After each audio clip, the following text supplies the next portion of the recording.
Shalom, selamat pagi. Sate pagi hari ini bertemakan ubur-ubur. Firman Tuhan terambil dari 1 Petrus pasal 5 ayat 8 dan Efesus pasal 6 ayat 16. Sadarlah dan berjaga-jagalah.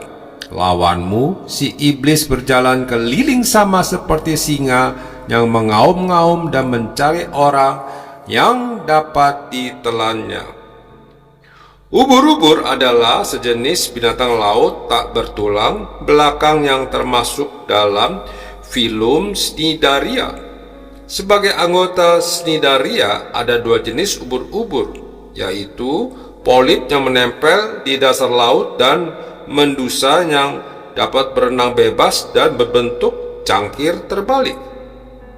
Ubur-ubur yang lebih kita kenal adalah ubur-ubur jenis medusa. Ubur-ubur tidak punya otak atau sistem saraf pusat. Akan tetapi mereka punya jaringan saraf yang terdiri dari neuron yang dapat merespon pada berbagai rangsangan. Ubur-ubur juga memiliki sel yang dapat dipakai untuk menyuntikkan racun pada mangsanya. Satu tembakan racun ini mampu melumpuhkan hewan-hewan seperti udang dan ikan kecil yang akhirnya akan dikonsumsi.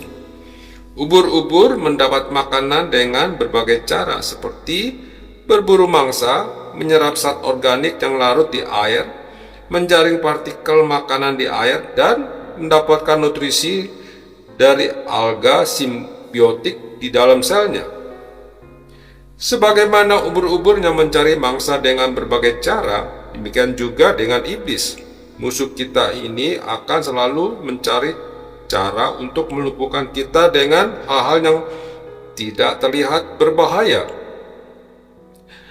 dan menarik untuk dicoba. Sama seperti ubur-ubur yang tidak terlihat berbahaya, namun sanggup menyuntikkan racun yang melumpuhkan mangsanya sebelum akhirnya mangsa tersebut dikonsumsi oleh ubur-ubur tersebut. Jangan pernah tergiur oleh jebakan halus iblis. Mungkin semua godaan itu terlihat menggiurkan dan menarik. Mungkin kita berpikir hanya akan mencoba-coba sedikit saja, setelah itu berhenti. Namun pada kenyataannya banyak orang yang mencoba perbuatan dosa akhirnya terjerat oleh rantainya mengikat. Narkoba, penipuan, judi, mabuk-mabukan, atau seks bebas.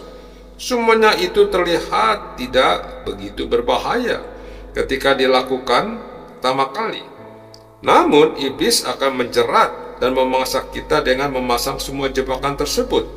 Kita akan kesulitan keluar dari semua hal yang membuat kita ketagihan itu. Berhati-hatilah dan jangan pernah mencobanya. Tolak semua hal tersebut dengan tegas dan kuatkan iman kita.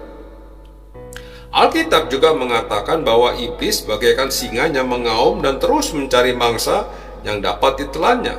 Iblis tidak akan pernah berhenti untuk menjauhkan kita dari Tuhan. Iblis adalah bapa segala dusta. Karena itu jangan pernah mendengarkan suaranya. Fokuskan pandangan kita hanya kepada Tuhan dan hal-hal yang berkenan di hadiratnya. Pergunakan perisai iman untuk melumpuhkan semua serangan si jahat. Biar hidup kita hanya menyenangkan hati Tuhan, bukan untuk memuaskan hawa nafsu pribadi yang bersifat fana dan sementara. Jangan bertindak gegabah. Pikirkanlah segala konsekuensi dari dosa sebelum melakukannya. Bapa mengasihi kita, karena itu berilah tubuh dan hidupmu untuk melayaninya, untuk dipakai sebagai alat. Biarlah semuanya hanya demi kemuliaan namanya dan menjadi kesaksian bagi banyak orang. Amin. Mari kita berdoa. Bapa Surgawi, tolong aku untuk bisa menjaga kekudusan hidupku dan beriku hikmat-Mu untuk bisa mengetahui dan tidak terjebak dalam jerat iblis. Di dalam nama Tuhan Yesus, aku berdoa. Amin.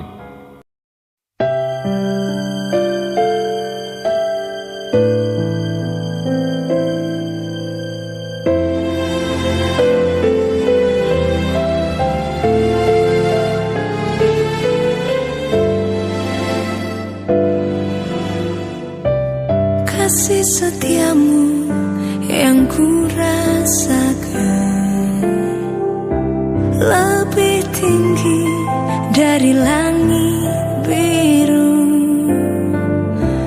Kebaikanmu yang telah kau nyatakan lebih dalam dari lautan.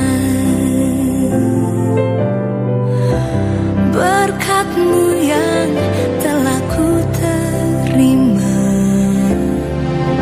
sempat membuatku terpesona. Apa yang tak pernah ku pikirkan, itu yang kau sediakan bagiku. Siapakah aku ini, Tuhan? Jadi biji mata-Mu. Dengan apakah ku balas Tuhan selain puji dan sembahkan?